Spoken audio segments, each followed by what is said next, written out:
आपने कभी सोचा है कि भारत में एक ऐसा भी राज्य है जिसकी आबादी दुनिया के कई बड़े बड़े देशों से भी ज्यादा है? जी हां, हम बात कर रहे हैं उत्तर प्रदेश की। ये सिर्फ एक राज्य नहीं, बल्कि अपने आप में एक पूरी दुनिया है। तो चलिए आज इसी के बारे में थोड़ा और जानते हैं। जरा इस नंबर पे गौर कीजिए। 24 करोड़ से भी ज्यादा। ये कोई छोटा मोटा आंकड़ा नहीं है, ये है उत्तर प्रदेश की जनसंख्या। और इसी वजह से ये भारत का सबसे ज्यादा आबादी वाला राज्य है। पर इसका असल मतलब क्या है? चलिए इसे ऐसे समझते हैं। अगर उत्तर प्रदेश कोई अलग देश होता तो ये आबादी के मामले में ब्राजील, नाइजीरिया या रूस जैसे देशों से भी बड़ा होता। सोचकर देखिए, ये दुनिया का छठा सबसे ज्यादा आबादी वाला देश कहलाता। तो सवाल ये उठता है कि ये जो विशाल प्रदेश आज हम देखते हैं, ये आखिर बना कैसे? क्या है इसकी कहानी?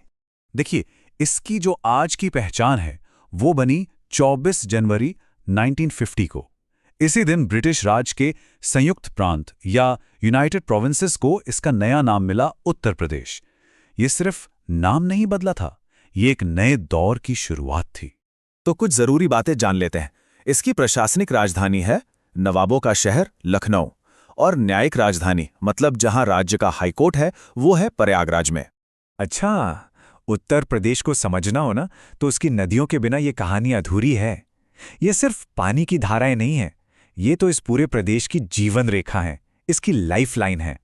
और एक बहुत दिलचस्प बात देखिए, राज्य के जितने भी बड़े और ऐतिहासिक शहर हैं, चाहे कानपुर हो, वाराणसी, आगरा हो या प्रयागराज, सब के सब गंगा और यमुना जैसी पवित्र नदियों के किनारे ही बसे हैं। और जाहिर है, ये कोई इत्तेफाक तो नहीं है। यहाँ की कुदरत भी उतनी ही खास है। जैसे यहाँ का राजकीय पशु है बारहसिंगा, राजकीय पक्षी है सारस क्रेन, राजकीय पेड़ है अशोक का और फूल है पलाश का। ये सब मिलके इस प्रदेश की प्राकृतिक खूबसूरती की कहानी कहते हैं। चलिए अब जरा इकोनॉमी की बात करते हैं। आखिर इतना बड़ा प्रदेश चलता कैसे है? इसका आर्थिक इंजन कैसे काम करता है?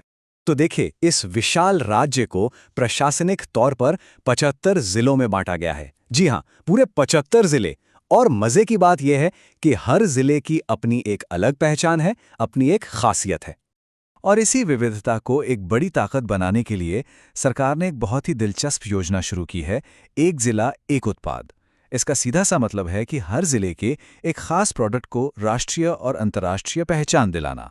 इस योजना का कमाल देखिए, अलीगढ़ अपने तालों के लिए मशहूर है, मुरादाबाद पीतल के काम के लिए, और लखनऊ की खूबसूरत चिकनकारी की तो बात ही क्या है।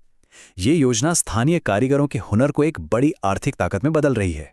अर्थव्यवस्था अपनी जगह है, लेकिन उत्तर प्रदेश की असली आत्मा तो उसकी संस्कृति और उसके इतिहास में बसती है। इसे यूं ही नहीं भारत का सांस्कृतिक दिल कहा जाता है, ये सच में इतिहास, आस्था और कला का संगम है।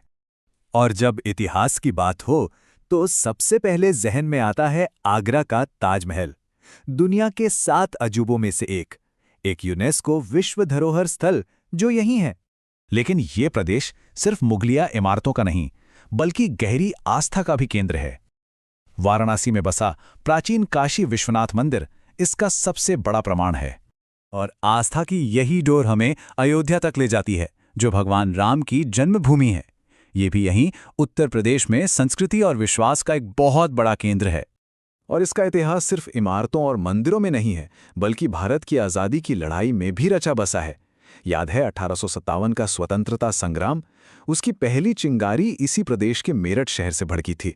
तो इन सब बातों के बाद हम उत्तर प्रदेश को भारत के नक्शे पर कहाँ देखते हैं? इसका असल महत्व क्या है? देखिए, सीधी सी बात है, उत्तर प्रदेश सिर्फ एक राज्य नहीं है, ये आबादी के लिहाज से देश का सबसे बड़ा प्रदेश है। ये देश की तीसरी सबसे बड़ी अर्थव्यवस्था है। लेकिन सबसे बड़ी बात, ये देश का राजनीतिक और सांस्कृतिक हार्टलैंड है। यहीं से लोकसभा के लिए सबसे ज्यादा यानी 80 सांसद चुने जाते हैं। और इसीलिए कहा जाता है कि दिल्ली का रास्ता लखनऊ से होकर जाता है। जिस दिशा में उत्तर प्रदेश करवट लेता है, अक्सर देश की राजनीति भी उसी तरफ मुड़ जाती है।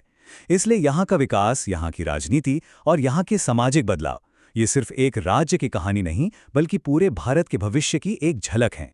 इस पर सोचना तो बनता है।